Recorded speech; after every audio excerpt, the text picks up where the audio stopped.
Hello everybody. We're going to take a look at Unit 5.2b at WAMAP. This is continuing with area, this time area of a triangle. And for this in the Canvas support shell, you can find this overview which has some links to Khan Academy about the area of a triangle. There will also be a video and a screenshot of the work I do. And then there's practice sheets here for calculating the area of a triangle, practice sheet with the answers on the next page. And then you can use the GED or WAMAP formula sheets for any tests that you take. So these all have information that you don't have to memorize. So they've got one-dimensional measurement. So like the perimeter, this is linear measure of a triangle, and it's just side 1 plus side 2 plus side 3. Basically the same formula for all of these. You're adding up the sides. And then area of a triangle is 1/2 b times h, base times height. And once you start looking at these in a certain way, base and height just becomes the sides that have a 90-degree angle between them. One goes through the bottom of the triangle, the other goes through the top. And you take half of that value because a triangle is always half of the equivalent square's area. So let's take a look at the WAMAP formula sheet, which you wouldn't be able to use this on the GED, but while you're getting to know the GED worksheet, you can use this one to help you. So here we have an image of a triangle, and then they've got 1/2 BH, so that's base times height, and the base is not always the bottom, but it is, there's always a line that rises from it or drops down from it or goes off to the side at a right angle through the vertex, that top angle in a triangle, okay? And so sometimes they may turn those shapes slightly just to throw you off. Don't let it bother you. We'll take a look at that problem. And remember, you've got lots of help here in every module in the Canvas support shell, right? We've got an overview, and if you need a different language, you can look on this link. It will show you if that lesson is available in a different language. Okay. All right, so let's take a look. We've got a triangle this time, and they've got the units written in, and then the answer here has the units squared. So that's something I was complaining about with the last problem, 5.2a. They didn't have the units in, which is really unusual for a math problem. And then they didn't have square units in the answer. So you just have to put your answer here as a number. And the thing we have to remember to do is take half of this one. And this is a nice right triangle. Let's take a look at my drawing.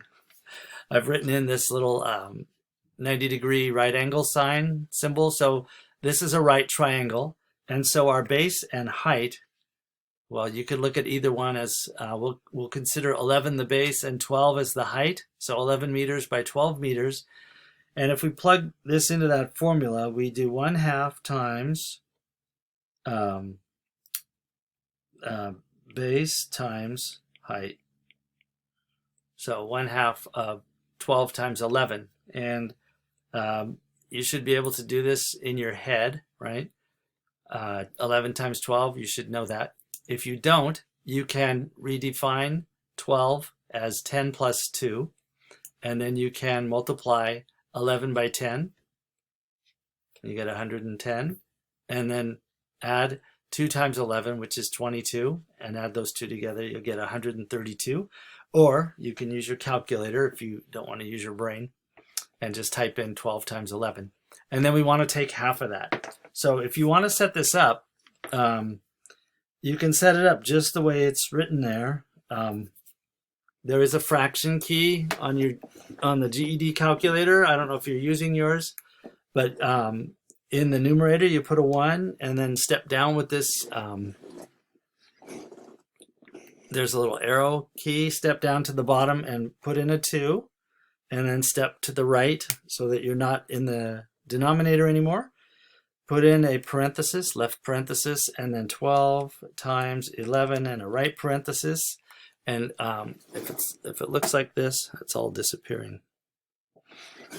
All right, let's see, just for clarity, I'm going to get rid of this. Oops, not that one.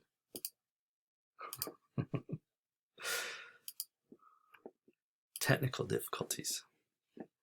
All right, we're going to get rid of that background. It's anything for teaching, right? All right, so now you can see my true green screen background. Here's my calculator, and I've typed it in just the way it is shown on the screen there, 1/2, and then the parenthesis, and 12 times 11. And if you hit enter, you get your answer, 66. So the area of this triangle is 66 meters squared, right? And you can also write that 66 square meters. All right, so meters with this little 2 up there, always, it's a reminder that you did this in 2 dimensions, right? And there's always a right angle here. And we're going to see that when we do volume, which is in 3 dimensions, you've got the same thing. You have 3 different points all at right angles to each other. And then you get the volume is in, the units are cubic. All right. So this is what your worksheet should look like, something like this. Write out that formula and just show me how you got your answer.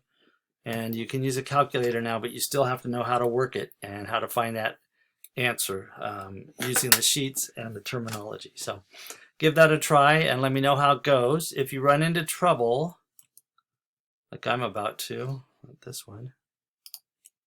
No. Where'd it go here? This guy. Just hit that message instructor button and you should be able to find me. You can select a recipient and send it to me, and you don't even have to send anything, just hit send and I'll get that. No recipient selected. Computers, they are so literal. They're worse than a math teacher. Okay, and this is what I'll see, and I'll try to get back to you within 24 hours. All right, go give it a try on your own.